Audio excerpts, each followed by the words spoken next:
আজ যদি সেই মানুষটি থাকতো, তাহলে হয়তো বা যোগ্যতার কফিনে অন্যায়ের শেষ পেরেকটা গাঁথার সাহস কারোর হতো না। হয়তো পরিশ্রমের ঘাম প্রশ্নপত্র ফাঁসের বাজারে বিক্রি হতো না। হয়তো হাজারো স্বপ্ন ক্ষমতার টেবিলে নিলাম হতো না। এক পরীক্ষার্থীর চোখের জল এত সস্তা হয়ে যেত না। আজ যারা রাস্তায় ন্যায়ের দাবিতে দাঁড়িয়ে, তাদের কণ্ঠে শুধু প্রতিবাদ নয়, আছে ভেঙে যাওয়া বিশ্বাসের শব্দ।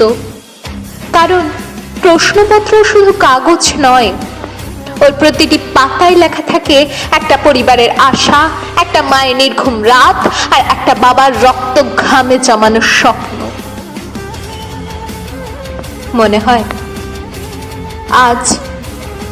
আজও যদি সেই বজ্রকণ্ঠ আবার গর্জে উঠত, দেশ সবার আগে, তোমাদের স্বার্থ নয়।